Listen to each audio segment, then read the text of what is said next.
Hello everybody and welcome to the first video of the week. We are going to be talking about a game that is a little left of field for me. I imagine most of you know that I'm not a huge fan of platformer games, let alone super difficult ones, but the Eternal Castle, which is this one here, is an exception to the rule. I think that this is a remarkable little game. I have a review up on digitallydownloaded.net, but in the interest of spoilers, I've given it 5 out of 5. I really do think that this is a game that everybody should play. And one of the things that most impressed me about the game was actually the way it handles difficulty. This is a really difficult game, very, very challenging indeed, but what it does with that difficulty is fascinating and unique, and I think is worth talking about in isolation. So that's the point of this video today. So to put it simply, the Eternal Castle doesn't seem to care if you can finish the game or not. And when you think about it, that's actually a really unique thing for video games. Most video games want you to be able to complete them, even the most difficult ones.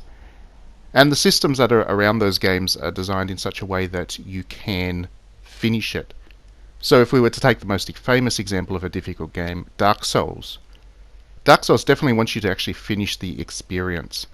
And all of the systems, as hard as they are really designed around making sure that you are still making progress of some kind and that you have a series of small goals to work towards.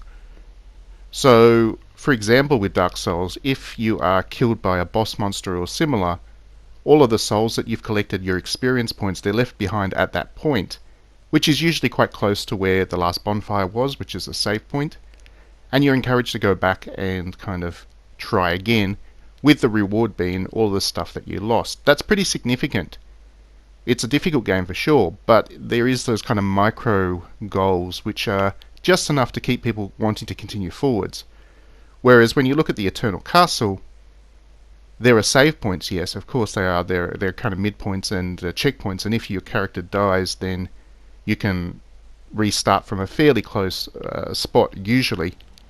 But there's no sense of a micro goal to work towards. So, for example, when you start off, when you get close to a boss, for example, and the boss comprehensively defeats you, there's no reason to want to go back to that boss, other than the challenge of defeating it, of course. But if you're finding the boss really difficult, the 10th, 15th, 30th time, there's no sense that what you can do will help you. There's no way that the game tries to help you. You can't grind for experience points. You can't pull another person in to help you out.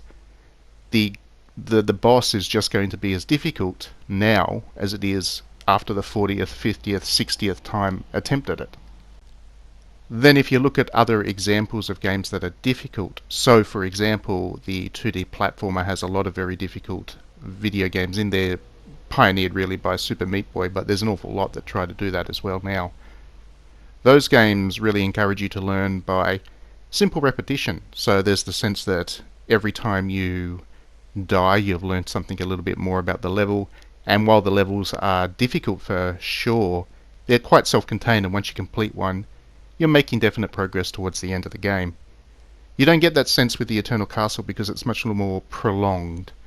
Yes, you're defeating bosses, but you don't really know how much longer this game is going to run, and you know that whatever's coming next is going to be even more difficult, if anything.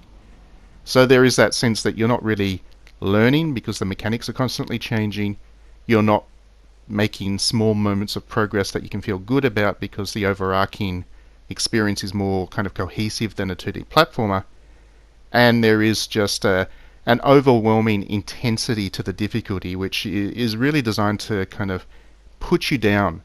And while all of this sounds quite bad, and I realize that the idea of a video game not really caring if you complete it or not sounds like a design flaw, I actually think with this game it works to what the game wants to do.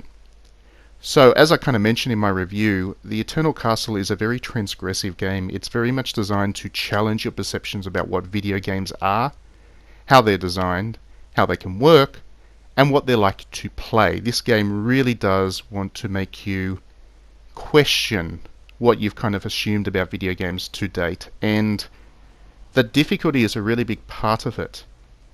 without the sense of reward, what are you really kind of pushing towards? The game is so surrealistic in terms of its visuals and its storytelling as well, that the actual end goal of the whole thing is a little bit confusing. Well, actually, it's very confusing actually for most of it. You don't really know what's going on. You don't really know what you're working towards. So why are you going through all of this difficult process? And that is really thematically intense. And I think that's the thing about this game. I didn't necessarily love playing it. In fact, as I mentioned in my review, I don't think I'll ever actually manage to finish it. But I certainly was thinking the whole time I was playing it, and I was certainly mesmerized by the kind of unrelenting difficulty and the rhythms that it's kind of sets up, because this game is genuinely intense, and I quite like that. I like a game that's able to challenge me, not just in terms of my ability to press buttons, but also my ability to think while I'm playing, and my ability to understand what's going on, and really kind of pull apart the game and kind of try to understand what the developers were aiming at, what kind of message they were trying to send, and just generally be a little bit uncomfortable while I'm playing. I really appreciate that about this game. So the other thing that I found really engaging about the difficulty of this game, without it necessarily being entertaining or rewarding, was the lack of hand-holding that the game offers you. And I don't just mean in terms of tutorials, although that is certainly the case. There is only a couple of tutorials to introduce how to play the game, and then you're basically left on your own. It has more to do with basically all the design elements are custom made to make things as difficult as possible without really explaining what you need to do. So, for example, there's a lot of environments where it's really easy to lose your character, not really see what's going on around you, and there's no indication on how to make that easier for you. There are times where you'll be overwhelmed by enemies and not really be sure how to move past that section. And there are puzzles where you just have to muddle your way through and just hope for the best. Probably losing more than a few lives in the process and trying to figure it out. And that's before you even try to pull the puzzle together. This game is just so unrelenting in terms of its difficulty, both across the puzzles and the action sequences. And there's such variety in what the game offers, there's every chance that some of them are going to get you really stuck. So while the bosses are probably the highlight of the actual difficulty, the moment-to-moment gameplay as well is also very unforgiving and very ungenerous in terms of how it helps you with little things that we kind of expect from modern games. So, for example, with a modern game, if there's something particularly difficult, there'll usually be some kind of tell, which just makes things just that little bit easier for you, or gives you an indication on how to move through that thing. Even the hardest moments of Dark Souls have these little tells that if you're paying close enough attention, you can work out how to move past a particular challenge. This game doesn't really have any of that. It's just going to hit you with difficulties, walls of difficulties, one after the other, and really kind of challenge you to want to stay in it. Now, does any of this mean that this game is for everybody? By no means. The answer is definitely no. I don't think that this game is for everybody by any means, and I would not recommend that everybody pick it up and play it, unless you're like me and care about games as kind of an art form first and foremost. In which case, having a look at it and trying to understand what makes it tick and why it's done what it's done is really interesting, but it's kind of a meta thing. It's not necessarily to do with the game itself. In terms of, I guess, engaging with it, the other thing that's really interesting is I don't think this particularly works for a game that you want to watch Let's Plays of and all that stuff, because the end reward at the very end of the experience is a little bit of a letdown from what I've seen. I've gone and spoiled it on myself, and I don't think that anything about the narrative or the experience as a whole is designed to make it feel like it was all worth it in the end. This is a very grim kind of game in that respect, and yeah, it's fascinating for that. Anyway, that's enough, please, of this video. Please do like and subscribe if you enjoy my videos, and please do consider backing me on Patreon. We will see you at the next one.